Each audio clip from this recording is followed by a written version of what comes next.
एक रहस्यमयी पौधा सप्तपर्णी, जिसे गांव शहर में लोग शैतान का पौधा के नाम से भी जानते हैं। उस पौधे की खासियत क्या है? लोग कभी उसकी पूजा करते हैं तो उससे डरते भी हैं। क्यों उसको शैतान का पौधा कहा जाता है? इस पर बातचीत करने के लिए हमारे साथ विशेषज्ञ प्रदीप जी हैं। प्रदीप जी से जानेंगे। सर, सप्तपर्णी के बारे में बताइए।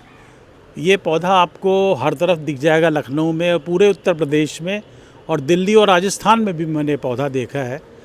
दरअसल ये पौधा इसलिए लगाया गया था, देखने में बड़ा अच्छा लगता है। और सप्तपर्णी यानी इसमें 7 से 8 पत्ते आपको दिखेंगे, और कोई जानवर इसको खाता नहीं है, कम पानी की ज़रूरत होती है, तो ये सबसे उपयुक्त पौधा समझा गया। लेकिन दिक्कत दूसरी थी। दिक्कत ये थी कि ये जो पौधा है, इसको डेविल्स ट्री इसलिए कहा जाता है, शैतान का पेड़, क्योंकि इसमें जो सैप है इसका, जो अगर आप पत्ती को छू लें, तने की डंडी को छू लें, तो सफ़ेद रंग का पानी निकलता है और ये जहरीला होता है। तो आपको जान के ताज्जुब होगा कि इस पेड़ पे ना तो कोई पक्षी घोंसला बनाता है, ना कोई कीड़ा मकोड़ा टिकता है, ऐसा पेड़ है। और हमारे यहाँ अगर आप शास्त्रों में देखिए तो हमेशा वो पेड़ लगाए गए हैं जो सिर्फ आदमियों के लिए नहीं, बल्कि जानवरों को भी फल फूल देते थे, उनके खाने पीने का इंतजाम करते थे। इसमें ये जो सबसे बुरी बात क्या है इस पौधे की, कि जब इसकी फ्लावरिंग होती है तो वो रात में होती है, और वो स्मेल बहुत तेज़ होती है। अगर आप अस्थमा के मरीज़ हैं तो आपके लिए बहुत ये परेशानी का कारण बनता है। दूसरा क्या है कि ड्राई कफ की समस्या होती है। मेरे घर के सामने खुद 2 ऐसे बड़े पेड़ लगे हैं सप्तपर्णी के, और जब फ्लावरिंग होती है तो पहली बार तो मैं समझ ही नहीं पाया कि दिक्कत है कहाँ से। ड्राई कफ यानी सूखी खांसी आ रही थी बराबर, और ठीक नहीं हो रहा था। मैंने बेटे से कहा, उसने कहा पापा एलर्जिक है ये।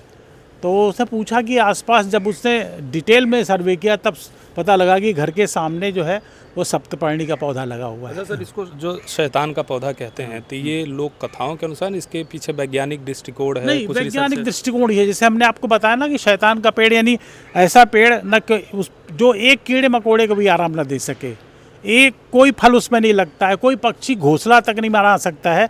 प्लस साइड इफ़ेक्ट इतने मैंने आपको बताया कि अगर कोई उसको कीड़ा टच में आ जाए सैप के, तो वो नुकसान कर जाएगा, मर जाएगा तुरंत। चिड़िया भी घोंसला नहीं बना सकती है। तो हमने सिर्फ इसको इसलिए लगा दिया कि सब हरा है और देखने में अच्छा लगता है, लेकिन हम बाकी चीज़ें भूल गए।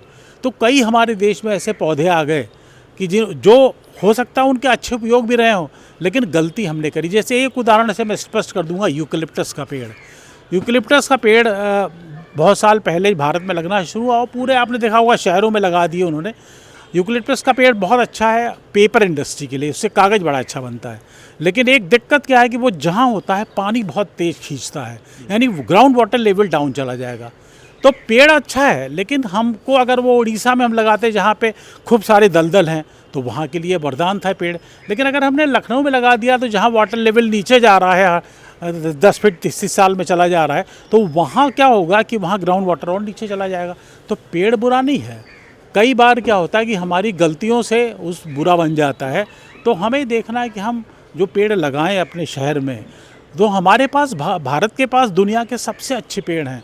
मैं 5 पंचवटी के पेड़ के बारे में आपको बताना चाहूँगा कि राम लक्ष्मण सीता जी आपने देखा कि जंगल में रहे 14 साल। उस मतलब 5 पंचवटी पर भी आएंगे, लेकिन अभी आपने इसका कहा कि टच करने से इसमें जो तरल पदार्थ निकलता है उससे वो काफ़ी जहरीला होता है। जहरीला होता है, कीड़े वगैरह मर जाते हैं उससे छोटे। हमें तो ये हम लोगों के लिए कितना, जैसे स्किन पे एलर्जी कर सकता है, स्किन पे एलर्जी कर सकता है। अच्छा, हाँ, स्किन पे एलर्जी कर सकता है। बाकी पर्यावरण के लिए इसका क्या रोल है? पर्यावरण के लिए तो सिर्फ हरियाली है और थोड़ा शेड है, बाकी कोई ऐसी खास बात नहीं है।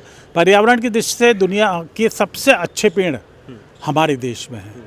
पीपल है, जैसे बरगद है, पाकड़ है, जो शेड भी देते हैं, आपको ऑक्सीजन भी ज़्यादा देते हैं, और हर मामले में औषधि पेड़ हैं।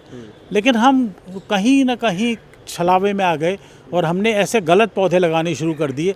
पूरे लखनऊ में अगर आप देखो तो ये प्रॉब्लम दिल्ली में और ज़्यादा है, जहाँ पे आपको पता है AQI यानी एयर क्वालिटी इंडेक्स, यानी तो प्रदूषण का स्तर है बहुत ज़्यादा है। तो वहाँ ऑलरेडी जहाँ 8-8, 9-9 से पहुँच जाते हैं AQI, जबकि 60 होना चाहिए नॉर्मली। तो वहाँ के लिए तो ये पेड़ बहुत ज़्यादा खतरनाक हो जाता है। और दुखद बात क्या है, लोग जान ही नहीं पाते कि असली कारण क्या है। तो मैं कोशिश कर रहा हूँ, और शासन ने भी बहुत अच्छा काम किया। अब इस पेड़ को लगाना बंद कर दिया है, अभी पेड़ कहीं नहीं लगाया जाता है। लखनऊ में तो बहुत बृहद स्तर पे लगे हुए हैं। हाँ, लगे, जो पहले के लगे हैं अब शासन स्तर से नहीं लगता है, जहाँ तक मुझे जानकारी है, वन विभाग में नहीं लगाता है, और अनजाने में लोग लगा लेते हैं क्योंकि शायद उनको पता नहीं है इसके बारे में। तो पब्लिक से ये कहना चाहूँगा कि अगर आप पेड़ लगाएं तो जो भारतीय पेड़ हैं, जो पर्यावरण की दृष्टि से बहुत अच्छे हैं, वो पेड़ लगाएं। और आप देखिए कि अभी आप जेल रोड पे जाइए, जो पुराना जेल, जहाँ तक जेल था, वीआईपी रोड जो है, उस पर लाइन से पीपल के पेड़ सरकार ने लगवाए। क्यों? क्योंकि उनको पता लगा कि दुनिया का सबसे ज़्यादा ऑक्सीजन देने वाला पेड़ पीपल है। और पीपल खास बात क्या है, हमारे देश में है। आज अमेरिका में पीपल नहीं है, यूरोप में नहीं है। तो आज हमारे पास ऐसे अच्छे पेड़ हैं कि जिनका कोई जवाब ही नहीं है। जिस पेड़, यहाँ आप देखिए नीम का पेड़ लगा हुआ है, ये पीपल लगा है सामने। तो ये पेड़ तब लगाए गए थे जब ये पेड़ कम से कम 150-200 साल पुराना होगा। तो पुराने ज़माने में हम पेड़ लगाते थे, अगर आप देखिए तो बड़ा सटीक होता था। घर के पूरब की दिशा में पीपल लगता था, और वो इसलिए क्योंकि जब पूर्वइया हवा चलती थी तो सारी ऑक्सीजन लोगों के काम में आती थी। तो हमारे यहाँ बहुत अच्छे पेड़ पौधे मौजूद हैं। तो हम इन पेड़ों को, जो कहीं से अच्छे नहीं हैं, सिर्फ इसलिए लगा दें कि वो थोड़ा देखने में अच्छे लगते हैं, लेकिन बाकी शैतान वाले गुण हैं। इसका जो उपयोग होता है वो सजावट में भी काफ़ी किया जाता है। तो साज सज्जा में जब इसका उपयोग किया जाता है तो वो कितना हानिकारक होता है लोगों के लिए? सांस ये साज सज्जा में हमने बताया ना कि इससे वैसे दिक्कत नहीं है। जो एलर्जिक इफेक्ट हैं वो खासकर जब इसकी फ्लावरिंग होती है, जब फूल निकलते हैं तब होता है। जैसे एक और ऐसे ही पेड़ है राजस्थान में, खिजड़ी।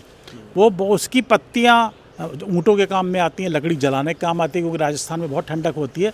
लेकिन दिक्कत क्या है कि वो भी जब फ्लावरिंग होती है तो अस्थमा लोगों को दे देता है। वो अस्थमा का अटैक पड़ने लगता है। के मरीजों के लिए ऐसे भी हानिकारक है? हानिकारक है, बिल्कुल।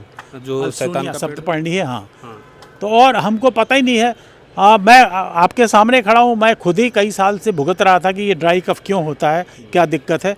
अब समझ में आया कि इसका तो कारण कोई कुछ नहीं है, हमारे घर के सामने लगा हुआ अल्स्टोनिया है। ठीक है, बहुत बहुत धन्यवाद सर। तो आपने सुना प्रदीप जी को, जिन्होंने बताया कि ये जो सप्तपर्णी का जो पेड़ है ये एक रहस्यमयी पौधा है और इसको शैतान के पेड़ के नाम से भी जानते हैं। और ख़ास करके जिनको सांस की बीमारी है उन लोगों के लिए तो काफ़ी ये नुकसान के पौधा साबित हो सकता है। साथ ही जो जीव जंतु हैं, पंछियाँ हैं, उनके लिए भी ये नुकसानदेह ही होता है, पर्यावरण के लिए भी। Mangala Tiwari, PTC news, Lucknow.